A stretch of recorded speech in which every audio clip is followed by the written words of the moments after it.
Sin embargo, esos rituales diferían tanto de los que actualmente existen en el mundo, que sería imposible para un masón moderno admitir que dichos rituales fuesen masónicos. Las luces del templo no estaban fijas. Tan pronto el venerable maestro ocupaba el trono como luego lo abandonaba. A veces el primer vigilante ocupaba un trono, como luego lo abandonaba para cambiarlo por el del segundo vigilante. Se levantaban los altos dignatarios para cambiarse los sitiales entre sí. En las vestiduras se combinaban los colores negros y blancos para representar la lucha entre el espíritu y la materia. La construcción del templo era perfecta. Los símbolos y herramientas de trabajo se usaban invertidas para representar el drama que se proyecta en los siglos, el descenso del espíritu hacia la materia. Así podemos contemplar con asombro, cetros invertidos, cáliz, etc., todo invertido. La vida estaba hasta ahora descendiendo hacia la materia y debía entonces dársele expresión simbólica. Grandiosas eran las procesiones sagradas.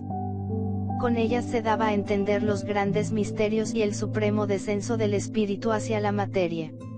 Este era un acontecimiento grandioso que se aguardaba con el transcurso de los siglos. Se aguardaba con tanta ansiedad como hoy en día se aguarda el regreso del hombre hacia mundos superiores. El lenguaje de la raza protoplasmática fue el verbo de oro, un idioma universal y cósmico cuya combinación de sonidos produce fenómenos cósmicos de toda especie. Quienes recorren la senda del matrimonio perfecto vuelven a descubrir ese lenguaje primigenio dentro de sí mismos. Cuando llega el fuego sagrado a la altura de la garganta comenzamos a hablar en el orto purísimo de la divina lengua, que como un río de oro corre deliciosamente bajo la selva espera del sol. En ese idioma, los padres de los dioses les enseñaron a estos, cantando, las leyes cósmicas de la naturaleza. La escritura de la primera raza fueron las runas. El mazo de la masonería viene de la flecha del dios Ra, egipcio, y esta es una runa. En aquella época, los rituales del templo polar eran todos rúnicos. Los movimientos de los oficiantes eran rúnicos. Esta es la escritura divinal. Recordemos que la suástica es una runa. Las letras hebreas no son sino modificaciones de las letras runas. La cuna de la sabiduría oculta no fue el Asia, como creen muchos. La verdadera cuna de la sabiduría oculta fue la isla sagrada, la lejana Thule, de la cual habla tantas bellezas Huiracocha. Por aquella época de la raza protoplasmática, la isla sagrada no estaba en el norte.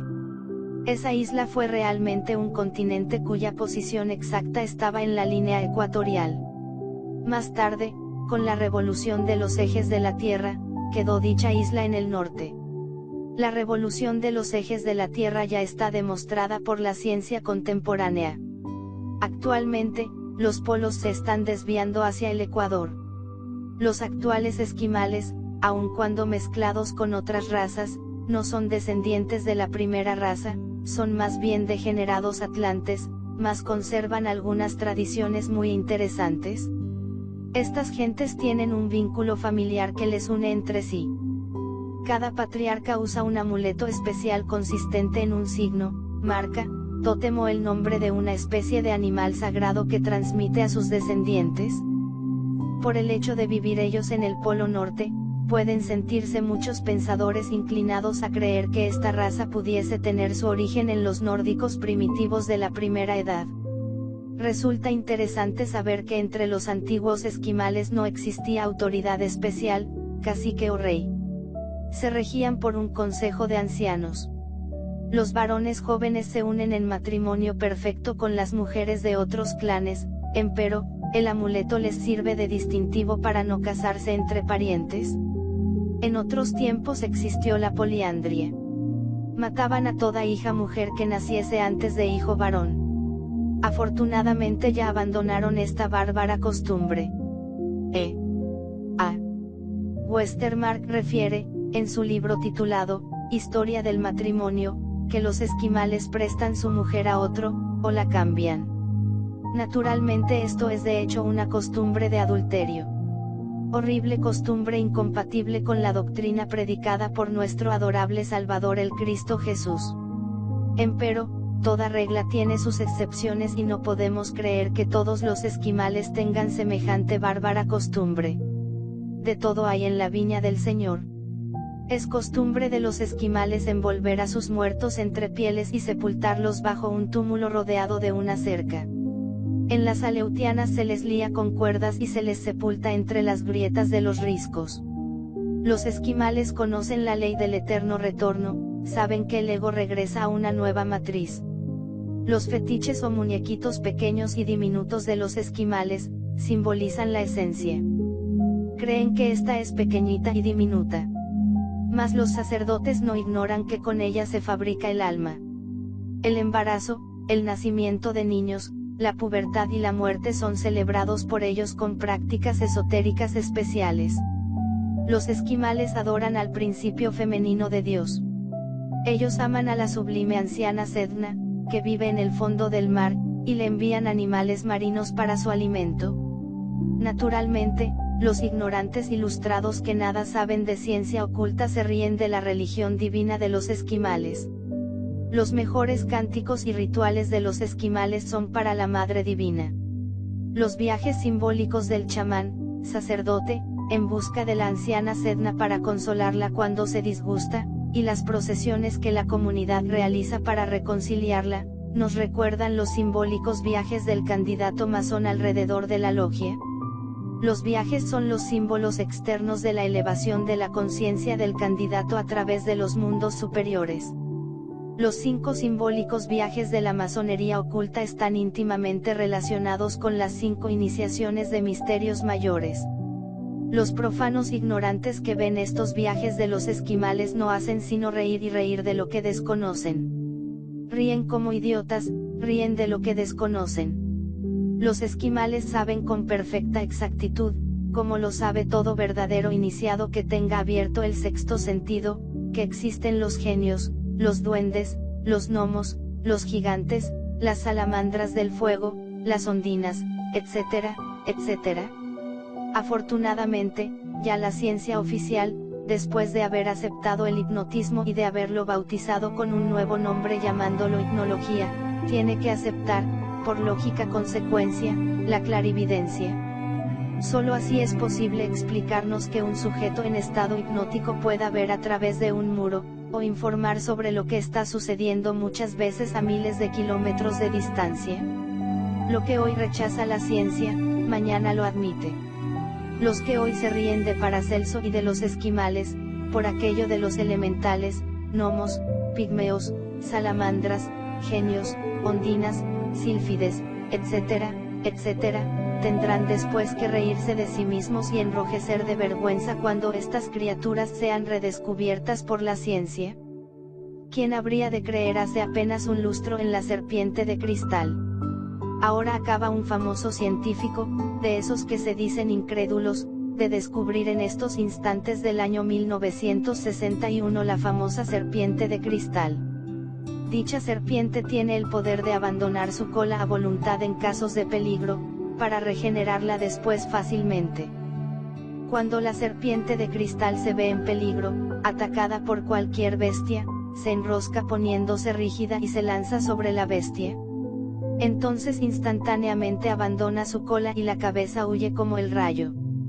La bestia queda entretenida con la cola mientras la serpiente se salva. Más tarde de la cabeza nace la nueva cola. Así es todo. La naturaleza tiene muchas maravillas y es necesario aprender a respetar toda religión porque todas las religiones no son sino formas de una religión única y universal. En toda religión se encierran tremendas verdades y ciencias cósmicas desconocidas para el ignorante ilustrado de esta época de barbarie. Todos aquellos que quieran realizarse a fondo deben trabajar en su laboratorio con el azufre, fuego, el azoe, aire, el hombre, agua, y el toro, tierra. Estos 4 elementos hacen cruz. El alquimista que sigue la senda del matrimonio perfecto debe transmutar el plomo en oro dentro de las cavernas profundas de la gran cordillera, la espina dorsal. En esa gran cordillera viven los gnomos, los guardianes de todos los tesoros de la tierra, los grandes alquimistas que transmutan el plomo en oro. Los gnomos trabajan con las salamandras del fuego, con los silfos del aire y con las ondinas voluptuosas del agua pura de vida. Las salamandras ardientes fecundan a las inquietas ondinas, y los silfos alegres y juguetones animan el fuego del hornillo del laboratorio, el chakra llamado Iglesia de Éfeso, para que el agua, semen, se evapore desde su recipiente, el sexo. Los vapores seminales suben por la chimenea hasta el destilador, el cerebro. Allí los gnomos hacen la gran destilación quedando perfectamente transmutado el plomo en oro. Es necesario transmutar el plomo de la personalidad en el oro del espíritu.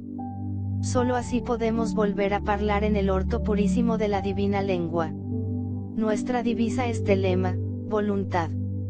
Necesitamos pasar por las 5 grandes iniciaciones del fuego, simbolizadas por los 3 grados de la masonería oculta. Necesitamos retornar, volver, a la sabiduría divina de la lejana Tuli. Es mucho lo que se ha dicho sobre esta Tuli lejana, la tierra de los dioses. Allí residen los antepasados de los esquimales y también de los aztecas. Allí vive Quetzalcóatl. De allí vino y allí volvió. El emperador Moctezuma envió un grupo de magos embajadores a esa Tuli misteriosa. Ellos fueron en estado de yines. Es decir, viajaron por entre la 4ª dimensión. Esa Tuli lejana es la tierra sagrada, la isla sagrada, el primer continente que existió y el último que dejará de existir. Ese continente se halla en el casquete polar del norte, dentro de la 4ª dimensión. Los magos aztecas, enviados por Moctezuma, llegaron hasta allí en estado de yines llevando presentes para los antepasados de los aztecas. De regreso trajeron un mensaje para Moctezuma y los aztecas, que podríamos sintetizar así: si vosotros no dejáis vuestras pasiones, crueldades y vicios, seréis castigados.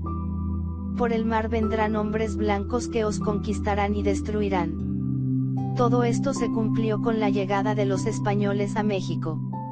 Esto de la 4ª dimensión y de una tierra sagrada metida dentro de la 4ª dimensión en el Polo Norte, puede hacer reír a los ignorantes ilustrados. ¿Realmente ellos no han estudiado todas las dimensiones del espacio? Es lástima que las matemáticas no puedan definir las dimensiones del espacio.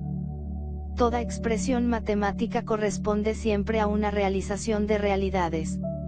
Así se piensa con lógica formal.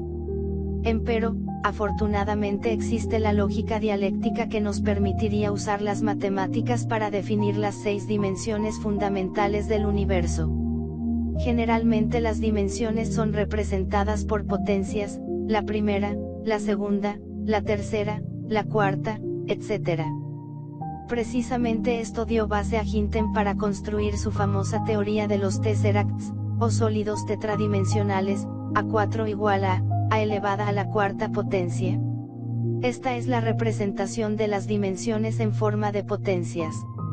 Muchos autores consideran que las matemáticas nada tienen que ver con las dimensiones porque no existe diferencia entre las dimensiones. Este concepto nos parece falso.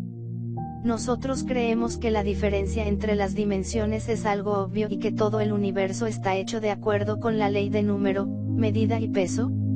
Lo que sucede es que mientras la mente esté embotellada entre la lógica formal, limitaremos el uso de las matemáticas al mundo tridimensional. Necesitamos con urgencia de la lógica dialéctica para considerar la representación de las dimensiones por potencias, como algo lógico. Esto solo es posible dialécticamente con lógica dialéctica. La metageometría estudia el espacio superior. La metageometría está llamada a desplazar totalmente la geometría de Euclides. Realmente, la geometría de Euclides solo sirve para investigar únicamente las propiedades del espacio físico particular. Empero, si queremos abandonar el estudio de la 4ª vertical, es claro que la física se detendrá en su avance. En la 4ª coordenada se halla el secreto vital de toda mecánica. La metageometría tiene el mérito de considerar al mundo tridimensional como una sección de un espacio superior. El punto del espacio tridimensional es tan solo una sección o corte de una línea metageométrica. Con lógica formal resulta imposible considerar a las líneas metageométricas como distancias entre puntos en nuestro espacio, y es imposible